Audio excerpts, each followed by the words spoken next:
Coucou tout le monde. Alors aujourd'hui je vous propose de voir ensemble comment coudre proprement une braguette de jean. Vous aurez donc besoin des deux pièces avant de votre jean assemblées.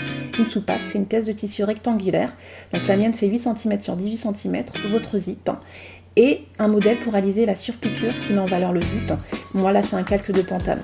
Donc d'abord vous prenez votre soupape que vous pliez endroit contre endroit, vous faites tenir avec des épingles et vous allez coudre donc les bords de votre soupape, donc le long côté et un des petits côtés. Pour ensuite couper l'excédent de tissu à côté de votre couture sans couper votre couture et retourner votre soupape. Donc là je mets à l'aide d'une aiguille de tricot et vous pouvez ensuite repasser votre soupape pour qu'elle soit bien plate quand vous allez la coudre ensuite. Puis vous prenez la pièce avant, donc votre jean, où vous avez assemblé donc sur la fourche et passez un point zigzag ou la surjeteuse sur les bords. Puis vous le retournez sur l'endroit pour mettre un point de repère sur le bas de votre zip. Parce que là moi je vais réaliser ma surpiqûre avant de mettre mon zip, parce que je trouve ça plus facile. Donc certains le font à la fin, moi je le fais d'abord au début. Donc pour ça d'abord vous choisissez le côté où vous allez croiser votre jean. Donc moi là j'ai choisi le côté des industriels, donc à vous de voir. Puis je réalise la surpiqûre sur le dessus, donc là à l'endroit où il va y avoir le zip, puis une deuxième surpiqûre sur le bas, donc en m'arrêtant au bas de la fourche que j'ai cousu sur l'envers.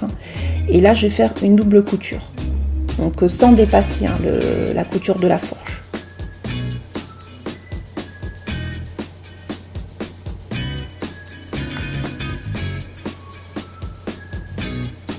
Je fais ma première ligne de couture en veillant bien à m'arrêter là où j'ai arrêté la couture de ma fourche.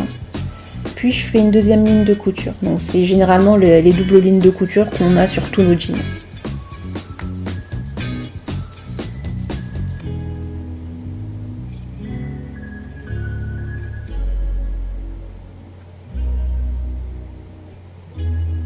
Quand c'est fait, donc je coupe mes fils et je vérifie que tout est propre. Puis je vais donc replier l'autre côté de l'endroit où je vais mettre mon zip en continu avec la couture que j'ai fait précédemment, donc avec ma fourche.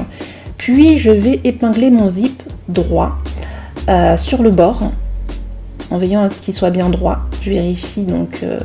Puis je prends ma soupape et je vais mettre la partie du haut où il n'y a pas de couture sur le haut vers la ceinture, comme ça ne se verra pas et ça sera propre sur l'envers. Puis je la fais légèrement dépasser du côté du zip, puis je fais tenir avec des épingles pour être sûr qu'elle tient bien droit. Et je vais ensuite mettre des épingles sur le sens de ma couture, c'est des épingles que je vais laisser durant ma couture pour pouvoir ensuite retirer les autres épingles en étant sûr que j'ai bien placé ma soupape et mon zip pour ma couture. Donc voilà, tout est propre à l'endroit et à l'envers et j'enlève donc les autres épingles, sauf les dernières que j'ai mises.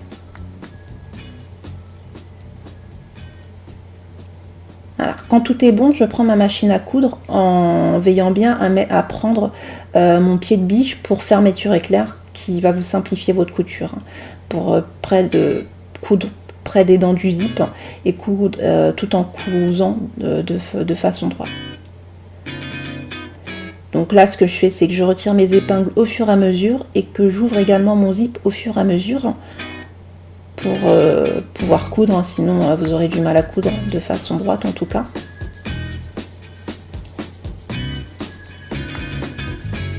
Et voilà, et quand je suis assez descendue, je vais remonter mon pied de biche en maintenant mon aiguille dans mon tissu pour remonter mon zip. Puis je rebaisse mon pied de biche et je continue ma couture. C'est une technique en courante pour pouvoir déplacer son zip tout en réalisant sa couture. Et voilà, je descends jusqu'au bas de mon zip et ma soupape et je vérifie que tout est bon et je coupe mes excédents de tissu. Et là, je vais mettre une épingle pour faire tenir mon pantalon fermé, être sûr que sur l'endroit tout va bien. Pour pouvoir ensuite retourner sur l'envers, je vais plier ma soupape sur elle-même parce que je vais réaliser la deuxième couture du côté de mon zip et ma soupape ne doit pas être prise dans la couture.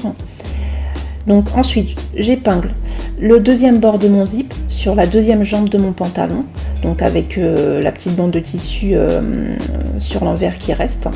J'enlève mon épingle sur l'endroit en vérifiant que tout est bon, pour ensuite réaliser ma deuxième couture, donc le deuxième côté de mon zip.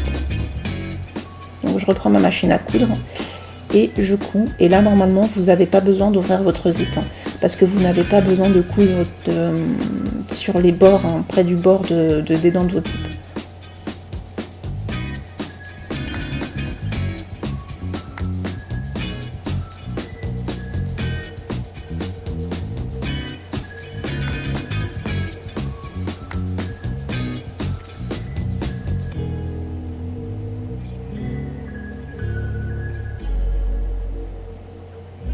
Voilà, je retire les épingles sous ma soupate, je vérifie que tout va bien.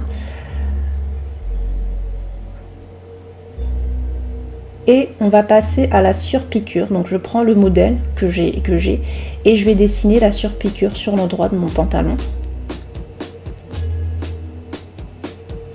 En veillant bien également à faire un point de repère sur le bas de mon zip, parce qu'on va faire des points de renforcement à cet endroit. Donc je replie à nouveau ma soupate sur elle-même, parce que d'abord il ne faut pas qu'elle soit prise dans la couture de ma surpiqûre.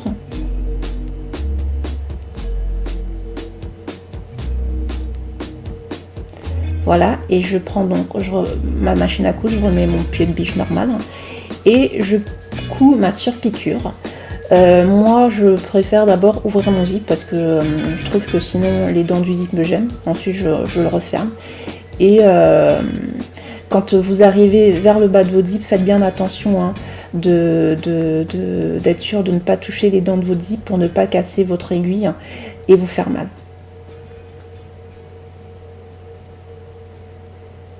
Voilà, quand c'est fait, on va réunir. D'abord, je retire donc la craie que j'ai fait avec une brosse.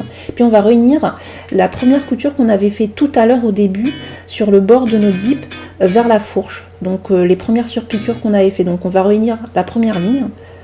Donc en faisant une couture droite. Et d'abord également, j'ai retiré les épingles que j'avais mis sur l'arrière parce que là, votre fourche peut être prise dans la couture. Puis sur le point de repère du bas du zip, je vais commencer donc à partir du bas du zip pour rejoindre également la deuxième ligne de couture de surpiqûre que j'avais fait tout à l'heure.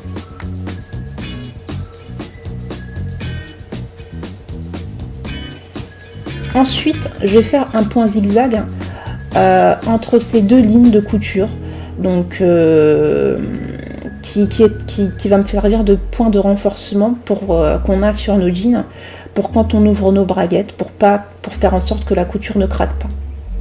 Donc un point zigzag, voilà.